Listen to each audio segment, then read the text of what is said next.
मित्रों, मैं आप सभी को अलिफ लैला की हिंदी कहानियाँ सुना रहा हूँ। आज की कहानी है काशगार के बादशाह को दर्जी अपना किस्सा सुनाता है। दर्जी ने कहा कि इस नगर के व्यापारी ने एक बार अपने मित्रों को भोज दिया और उनके लिए भांति भांति के व्यंजन बनवाए। मुझे भी बुलाया गया। जब वहाँ पहुँचा तो देखा कि बहुत से निमंत्रित लोग मौजूद हैं, किंतु मकान मालिक नहीं है। थोड़ी देर में हम लोगों ने देखा कि मकान मालिक एक लंगड़े किंतु अति सुंदर व्यक्ति को लेकर यहाँ आया और अतिथियों के बीच बैठ गया। लंगड़ा आदमी वहाँ बैठने वाला ही था कि उसकी दृष्टि वहाँ पर उपस्थित एक नाई पर पड़ी। वह बैठने की बजाय सभा से बाहर जाने लगा। अतिथिकर्ता व्यापारी ने आश्चर्य से पूछा कि मित्र, तुम जा क्यों रहे हो? अभी भोजन आने वाला है, तुम भोजन के बिना कैसे चले जाओगे? किंतु उस लंगड़े ने, जो परदेसी जान पड़ता था, कहा, श्रीमान, मुझे आपके घर पर ठहर कर मरने की इच्छा नहीं है। मैं इस मनहूस नाई का मुख नहीं देखना चाहता जिसे आपने अपनी दावत में बुलाया है। मुझे जाने ही दीजिए। जी ने कहा कि उस लंगड़े की यह बात सुनकर हम सबको और भी आश्चर्य हुआ। हमारी समझ में नहीं आ रहा था कि उस नाई से उस लंगड़े को इतनी नाराज़गी किस कारण हो सकती है। हम लोग उत्सुकतावश उस लंगड़े के चारों ओर जमा हो गए और पूछने लगे, क्या बात है? उस लंगड़े ने कहा, मित्रों, मैं इसी कमबख्त नाई के कारण लंगड़ा हुआ हूँ और इसके कारण अन्य विपत्तियाँ भी झेली हैं। मैंने प्रण किया है कि न केवल इसका मुख न देखूंगा, बल्कि यह जहाँ रहेगा वहाँ रहूँगा भी नहीं। मैं बगदाद का रहने वाला हूँ। मैंने बगदाद नगर इसलिए छोड़ा कि यह वहाँ रहता था। अपने नगर को छोड़कर मैं यहाँ आया, लेकिन यह मेरी जान का दुश्मन यहाँ भी मौजूद है। इसलिए मैं इस सभा या इस नगर में बिल्कुल नहीं ठहर सकता। मुझे आप लोग क्षमा करें, मुझे यह देश छोड़ना पड़ेगा, वरना यह दुष्ट न जाने मेरी क्या क्या दुर्गति करेगा। यह कहकर लंगड़ा अतिथि गृह स्वामी की अनुमति के बगैर ही सभा से बाहर जाने लगा। हम लोगों ने उसे दौड़कर रोका और दूसरे मकान में ले जाकर भोजन कराया। फिर गृह स्वामी ने कहा कि कृपा पूर्वक हमें यह बताएं कि इस नाई ने आपके साथ क्या दुष्टता की है। वह बड़ी मुश्किल से यह कहानी कहने को तैयार हुआ, लेकिन कहानी सुनाते समय नाई की ओर पीठ करके बैठ गया। नाई भी सिर झुकाए हुए चुपचाप सब कुछ सुनता रहा। लंगड़े ने अपना वृतांत इस प्रकार कहा, मेरा पिता बगदाद के सम्मानित व्यक्तियों में से था और हम लोग आनंदपूर्वक वहाँ रह रहे थे। मैं अपने पिता का अकेला बेटा था। जिस समय मेरे पिता की मृत्यु हुई, उस समय तक मैंने न केवल विद्याध्ययन पूरा कर चुका था, बल्कि व्यापार के कार्य में भी प्रवीण हो गया था। मेरे पिता ने अपने जीवन काल में ही अपनी संपत्ति मेरे नाम कर दी थी। मैं धन के व्यय में होशियारी से काम लेता था। नगरवासी मुझे बहुत चाहते थे। यद्यपि मेरी यौवन की अवस्था थी, तथापि मैं स्त्रियों के व्यवहार और उनकी प्रीति से अनभिज्ञ था। मुझे स्त्रियों से मिलने में लज्जा भी आती थी। एक दिन मैं कहीं जा रहा था कि सामने से कई स्त्रियां आती दिखाई दी। मैं उनसे बचकर एक छोटी गली में घुस गया और एक मकान के सामने पड़े तख्त पर बैठ गया कि जब तक स्त्रियां निकल जाएं तो मैं अपनी राह पकड़ूं। मेरी आंखों के आगे खिड़की थी और उसमें से बहुत से फूल दिखाई दे रहे थे। यह खिड़की पहले थोड़ी ही खुली थी, अचानक वह पूरी खुल गई और उसमें से एक षोडशी दिखाई दी। मैं उसका सौंदर्य देखकर ठगा सा रह गया। वह मेरी ओर देखकर मुस्कुराई और कुछ देर पौधों में पानी देने के बाद खिड़की बंद करके चली गई। वहाँ तो मैं स्त्रियों से भागता था और कहाँ उस सुंदरी के चले जाने से इतना दुखी हुआ कि अचेत हो गया। जब होश आया तो देखा कि नगर का बड़ा काजी बड़े समारोह के साथ उस मकान में प्रविष्ट हुआ। मैंने समझ लिया कि यह सुंदरी इसी की पुत्री है। मैं अपने घर वापस आ गया, किंतु उस रमणी का ध्यान मुझे बिल्कुल नहीं भूलता था। 2-4 दिन में विरह व्याधि में मैं ऐसा पीड़ित हुआ कि बिस्तर से लग गया। मेरे मित्रों और संबंधियों को मेरी दशा से बड़ी चिंता हुई और सब आकर मेरा हाल पूछने लगे। मैंने लंजावंश उन्हें कुछ न बताया। इस पर वे हकीम को ले आए, किंतु उस हकीम तथा अन्य हकीमों की दवाओं से मुझे कोई लाभ न हुआ। मेरी दशा क्षय के रोगी की भांति निरंतर बिगड़ती गई। एक दिन एक बुढ़िया मुझे देखने को आई। वह वृद्धा मेरे कुछ संबंधियों की परिचिता थी उसने बड़े ध्यानपूर्वक मेरे सिर से पांव तक निरीक्षण किया, किंतु किसी रोग के लक्षण मुझ में नहीं पाए। वह कुछ सोचती रही, फिर उसने अन्य लोगों को वहाँ से हटा दिया और कहा कि मैं एकांत में इसको देखकर बताऊंगी कि क्या रोग है। जब सब लोग चले गए तो बुढ़िया ने धीमे स्वर में मुझसे कहा, देखो, तुम्हारे रोग को मैं भली भांति पहचान गई हूँ। तुम्हें किसी प्रकार का कोई शारीरिक रोग नहीं है। तुम किसी सुंदरी पर मोहित हो और लज्जावश किसी से अपना भेद नहीं कहते। इसी से तुम्हारी ऐसी दशा हुई है। अगर तुम मुझसे सारी बात साफ साफ बताओ और अपनी प्रेयसी का पता ठिकाना बताओ तो मैं तुम्हारी सहायता करूं। मैं केवल एक ठंडी सांस भर कर रह गया, क्योंकि संकोच ने मेरी जुबान बंद कर रखी थी। लेकिन बुढ़िया मेरे पीछे पड़ गई कि ऐसी हालत में लज्जा ठीक नहीं है और अपने हित चिंतकों की सहायता लेनी ही चाहिए। बुढ़िया के इतना कहने सुनने से मेरी झिझक भी खुल गई। मैंने उसे अपना दिल का हाल कह कर कहा कि अगर तुम्हारी मध्यस्थता से मुझे एक बार वह देखने को मिल जाए और उसे मेरे प्रेम का हाल मालूम हो जाए तो मेरा जीवन सफल हो जाए। बुढ़िया बोली, बेटे, जिस रूपसी की बात तुम कर रहे हो वह शहर के बड़े काजी की पुत्री है। इसमें संदेह नहीं है कि उस जैसी सुंदर और मनमोहनी स्त्री सारे बगदाद में शायद ही कोई हो, किंतु वह लड़की और उसका पिता दोनों ही महा गर्वीले और कटुभाषी हैं। बड़ा काजी अपनी पुत्रियों के घर के अंदर ही बंद रखता है। उसने उन्हें आज्ञा दी है कि अगर आवश्यकतावश बाहर भी निकलो तो किसी पुरुष की ओर न देखना।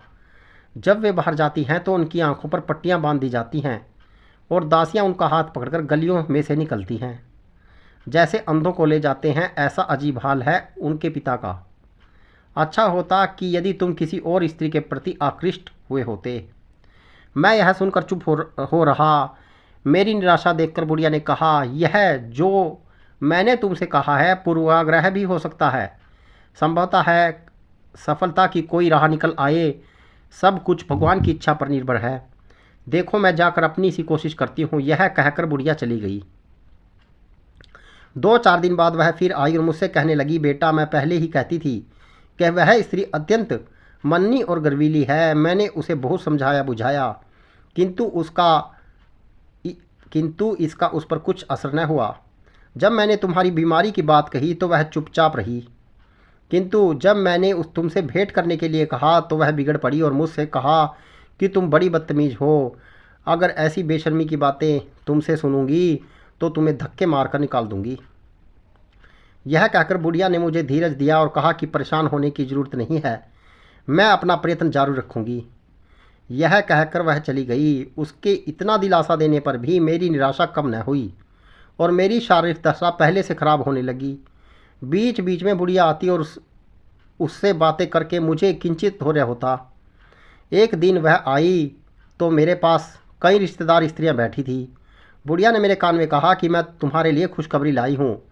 यह सुनकर मुझ में नई शक्ति का संचार हुआ और मैं वृद्धा को लेकर बगल वाले कमरे में चला गया ताकि उसका लाया हुआ समाचार सुनूं।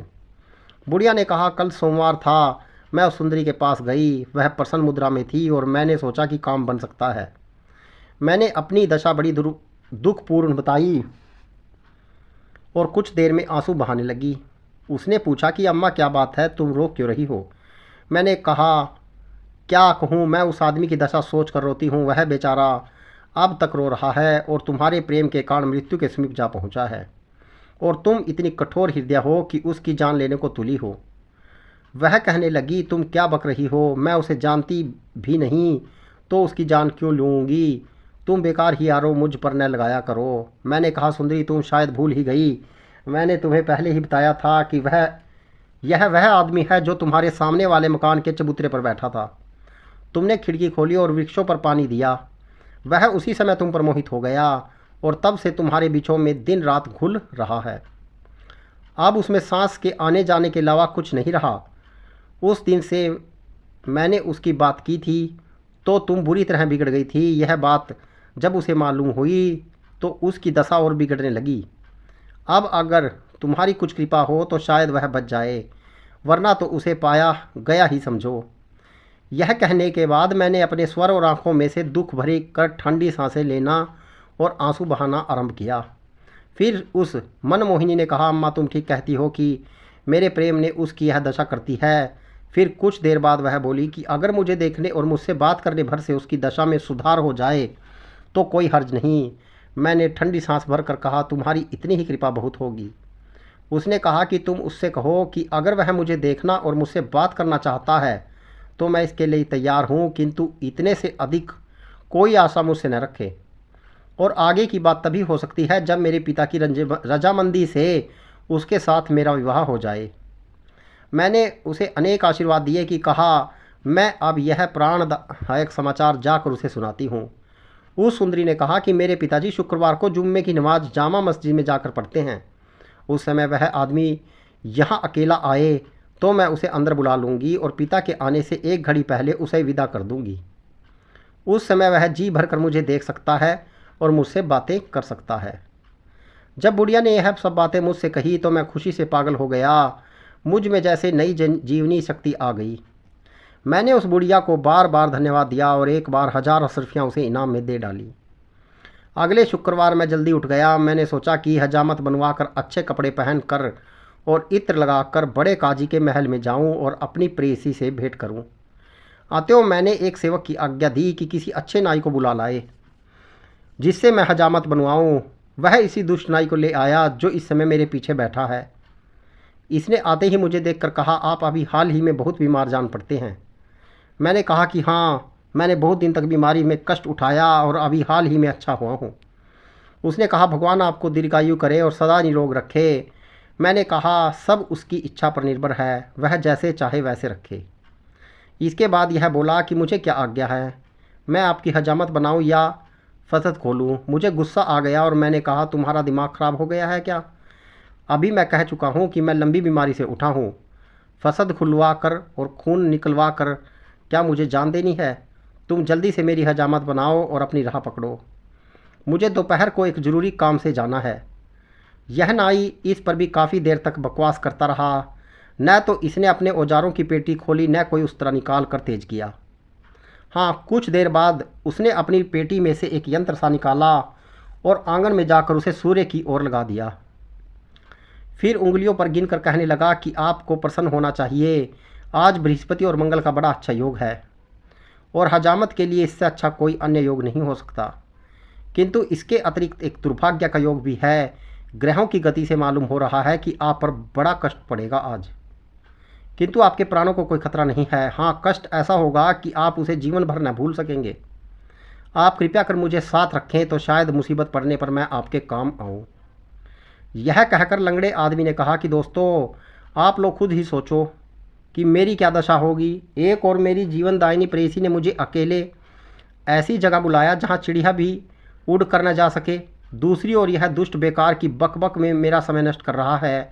मुझे क्रोध तो बहुत आया, किंतु मैंने उस पर काबू पाकर कहा कि देखो, मैं तुम्हें यहाँ सलाह लेने और मुहूर्त देखने को नहीं बुलाया है, हजामत बनवाने को बुलाया है। तुम्हें हजामत बनानी है तो बनाओ, वरना चले जाओ, मैं दूसरा नाई बुलवा लूँगा। इसने दांत निरोपते हुए कहा, आप इतना क्रुद्ध क्यों हो रहे हैं? मेरे जैसा गुणी नाई आपके सारे संसार में नहीं मिलेगा। मैं अनेक विद्याओं में प्रांगत हूँ, जिनमें से कुछ का उल्लेख कर रहा हूँ। मैं हकीमी जानता हूँ, ज्योतिष, व्याकरण, काव्य शास्त्र, वेदांत, न्याय व्यवस्था आदि सब जानता हूँ। मैं गणित भी जानता हूँ और खगोल शास्त्र भी, और सारे भाषाओं के इतिहासों से भी परिचित हूँ।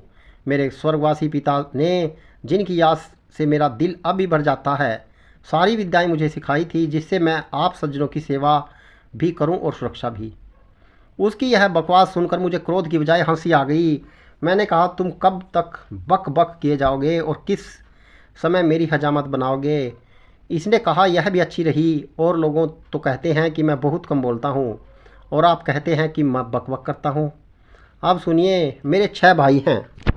बड़े का नाम बकबक, दूसरे का नाम बक बारह, तीसरे का नाम बबूक, चौथे का नाम अलकूज, पांचवें का नाम अलन सचर और छठे का नाम शाह कुबक। इसमें संदेह नहीं है कि वह सब बड़े बकवासी हैं। मैं इन सब से छोटा हूँ और बहुत कम बोलता हूँ। कहा कि लंगड़े ने यह कहकर कहा कि मित्रों, अब आप ही लोग न्याय करें कि इतना बकबक करने पर भी यह अपने को अल्पभाषी कहता है। अब मैं दूसरे सेवक जो घर की व्यवस्था देखता था, कहा कि इस नाई को 3 अशर्फियाँ देकर विदा कर दो। मैं आज हजामत नहीं बनवाऊंगा। इस नाई ने कहा, मालिक यह आप क्या कर रहे हैं? मैं कोई अपने आप तो आ नहीं गया, आपने बुलाया है तो आया हूँ। मैं तो अब आपकी हजामत बनाए बगैर जाऊँगा नहीं। आप मेरे गुणों को नहीं जानते, इसलिए मेरी कदर नहीं करते। मेरा दुर्भाग्य है, आपके पिता मेरी कदर जानते थे। वे मुझे बहुत बुलाते थे, इतना स्नेह करते थे जैसे गोद में बिठा लेंगे। आपने साथ ही मुझे भोजन कराते थे और मेरी जानकारी और बुद्धिमत्ता की बातें सुनकर बड़े प्रसन्न होते थे। एक दिन उन्होंने मेरे काम से खुश होकर मुझे 100 सरफियाँ और एक भारी जोड़े का इनाम दिया। यानी एक बार ही फसद खोजने में मेरे पास इतना धन आ गया कि जो मेरे सारे जीवन के लिए काफ़ी है। मुझे उनकी कृपा बहुत याद आती है। यह कहकर भी यह नाई चुप नहीं हुआ और दूसरी कहानी शुरू कर दी।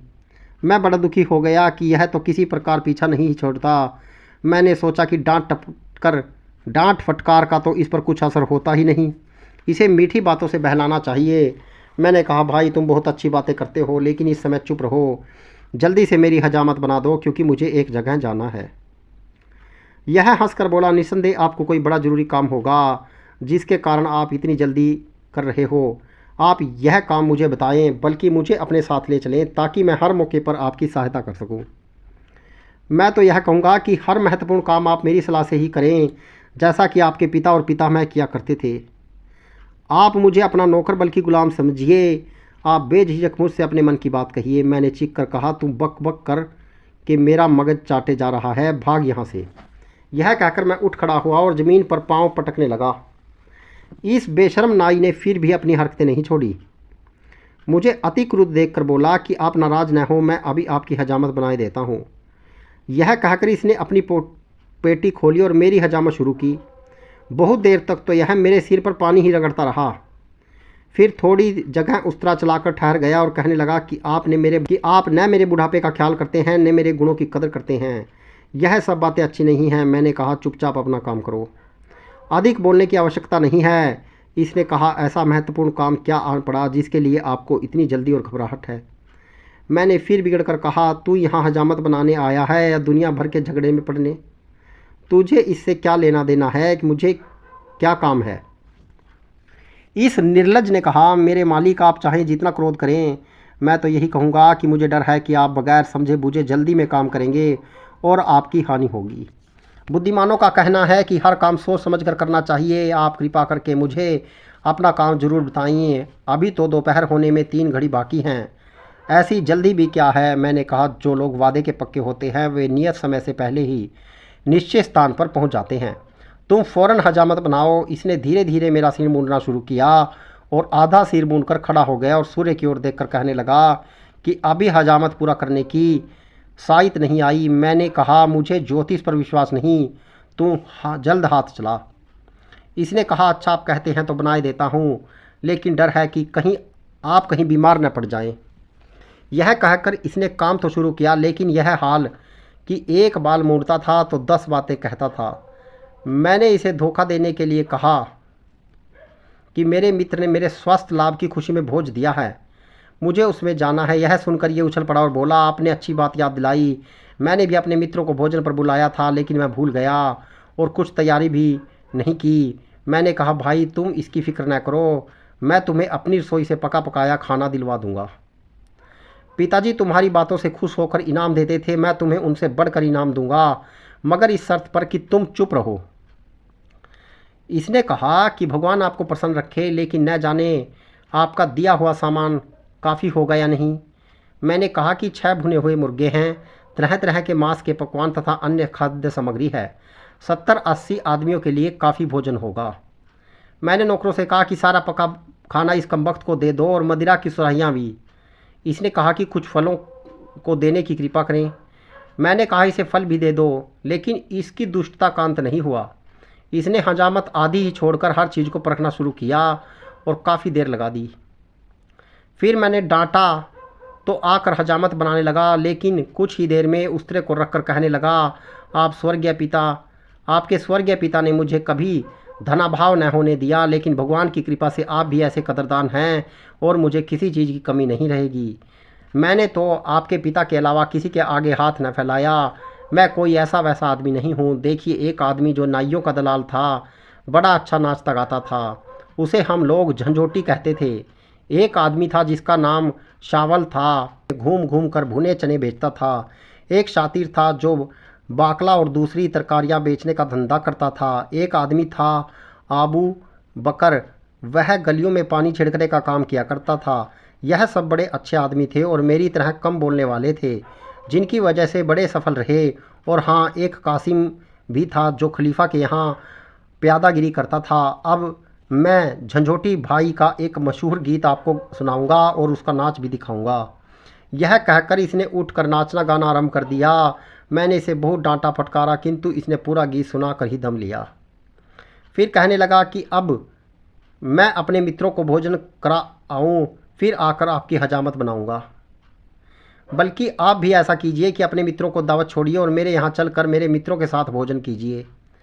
मुझे क्रोध तो बहुत आया, किंतु मैं इस मूर्खता की बात पर हंस पड़ा और बोला कि किसी और दिन मैं तुम्हारे दिन भोजन के लिए आऊँगा। यह जिद करने लगा कि आज ही चलिए।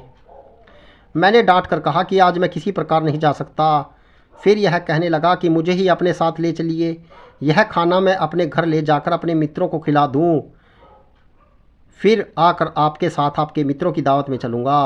आप क्या वहाँ अकेले जाते अच्छे लगेंगे? मैं अपने मन में बड़ा दुखी हुआ। मैंने दिल ही दिल में रोकर कहा कि हे भगवान, इस दुष्ट नाई से मेरा पीछा किस प्रकार छूटेगा। फिर मैंने इससे कहा कि तुम तुरंत मेरी हजामत बनाकर अपने घर जाओ और अपने मित्रों को खिलाओ पिलाओ। मेरे मित्र अकेले मेरा ही इंतज़ार कर रहे हैं, वे किसी को मेरे साथ अतिथि नहीं बनाना चाहते।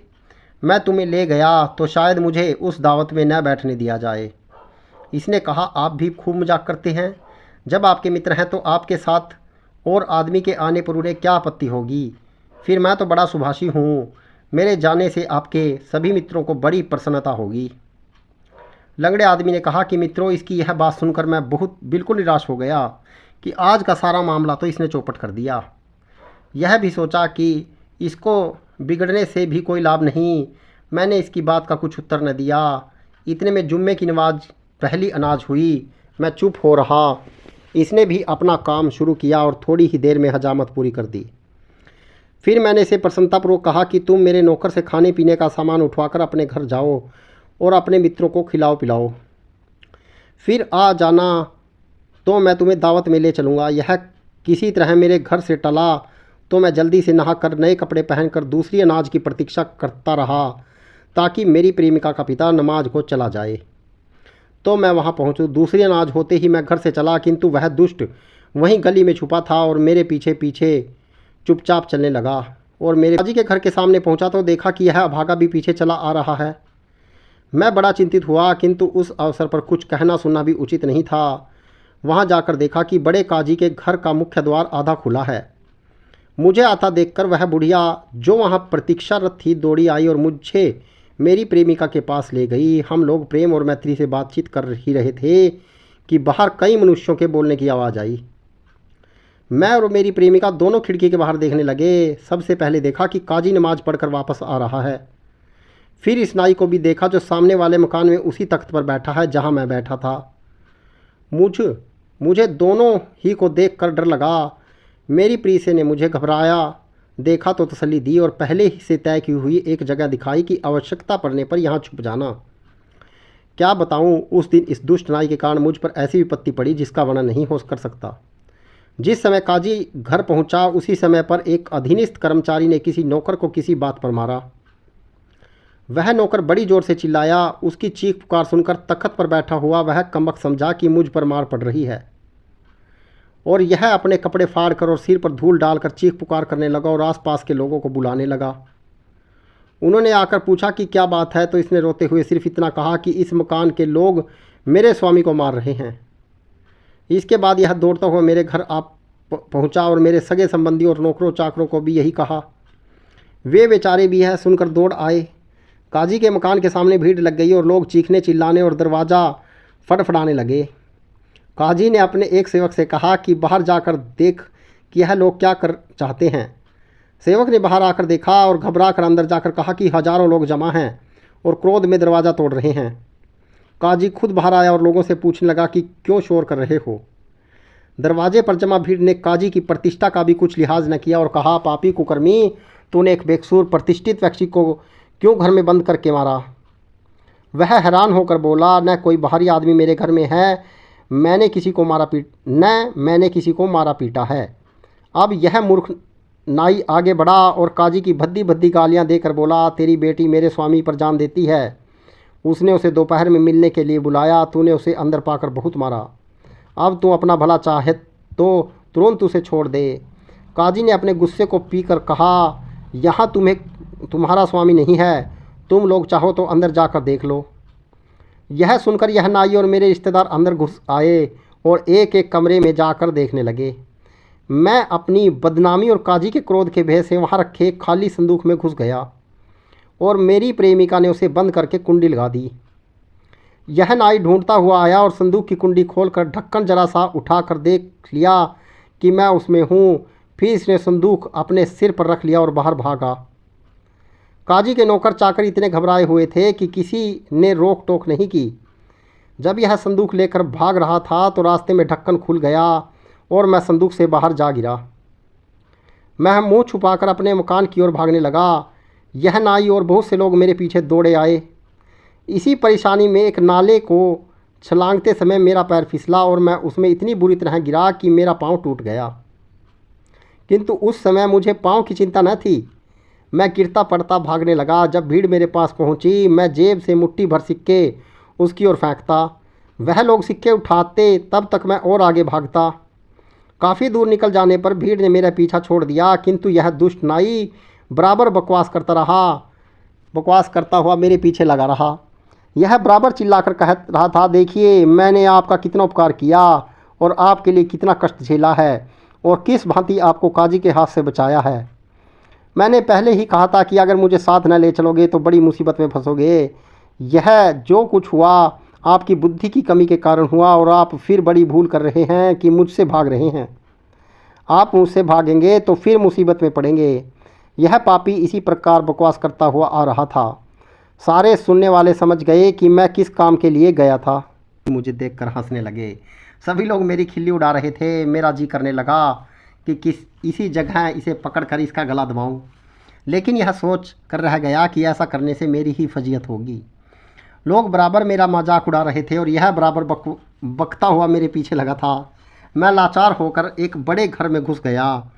उसका स्वामी मेरा परिचित था। उसके पास जाकर मैंने कहा, मित्रवर मुझे इस राक्षस नाई से बचाओ, वरना आज यह मेरी जान ही लेगा। इस अचानक आई मुसीबत से परेशान तो हुआ, लेकिन उसने दरवाजे पर आकर इस नाई को डांट फटकार कर और धक्के दिलवाकर भगा दिया। फिर उसने पूछा कि आखिर बात क्या है। मैं घबराहट, थकावट और पाँव की तकलीफ़ से अधिक बात करने के योग्य नहीं था। मैंने उससे कहा कि मुझे तनिक सावधान हो लेने दो, फिर मैं तुम्हें सारी बात बताऊंगा। कुछ देर बाद मैंने उसे सारा किस्सा, विशेषतः उस दिन की सारी घटनाएं ब्यौरेवार बताई। वह हंसने लगा और बोला, अब तो वह दुष्ट भाग गया है, अब तुम प्रसन्नतापूर्वक अपने घर जाओ। मैंने उससे कहा, भाई मुझ पर कृपा करो और अपने घर से न भगाओ।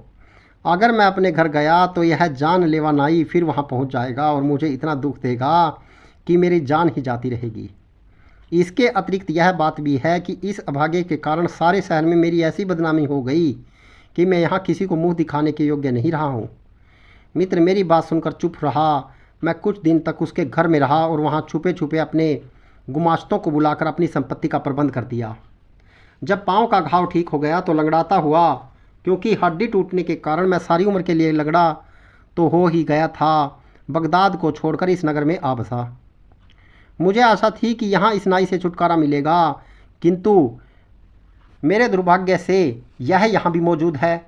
मित्रों, आप लोग स्वयं विचार कर देखो कि इस कमबख्त ने मुझ पर क्या क्या मुसीबत नहीं डाली। उस चंद्रमुखी से जो मुझसे विवाह करने को राजी थी, मैं हमेशा के लिए बिछुड़ गया। अपने नगर में किसी को मुँह न दिखा सकने के कारण वहाँ से भागने को विवश हुआ और जीवन भर के लिए लंगड़ा हो गया, यह अलग। यह कहने के बाद वह लंगड़ा सभा से चला गया। सभी लोग उसकी दुर्भाग्यपूर्ण कथा सुनकर बड़े प्रभावित हुए। सब ने उस नाई से पूछा कि इसने जो बातें कही क्या वे बातें सच हैं। अगर उसका वृतांत सच है तो निसंदेह पूर्वक तुम महामूर्ख और खतरनाक आदमी हैं और मुझे और तुझे इसकी अच्छी तरह सज़ा मिलनी चाहिए। नाई बोला, जो कुछ उस आदमी ने कहा वह बिल्कुल सच है, लेकिन आप ही बताइए कि मेरा क्या कसूर है। मैं तो उसकी चीख पुकार को सुनकर उसकी सहायता के लिए गया था। वह तो लंगड़ा ही हुआ, मैं न होता तो उसकी जान भी जा सकती थी। वह मुझे उल्टा दोष देता है। मैं तो 7 भाइयों में सबसे कम बोलने वाला हूँ। कहो तो अपनी और अपने भाइयों की कहानी कहूँ। यह कहकर उसने बगैर उनकी अनुमति की प्रतीक्षा किए अपनी कहानी शुरू कर दी। मित्रों, मैं आप सभी को अलिफ लैला की यहाँ पर कहानियाँ सुना रहा हूँ। मैंने आज आपको लंगड़े आदमी का किस्सा सुनाया है और यह शिक्षाप्रद और रहस्यपूर्ण हास्यप्रद कहानियाँ हैं। कहानी अच्छी लगे तो शेयर कीजिएगा।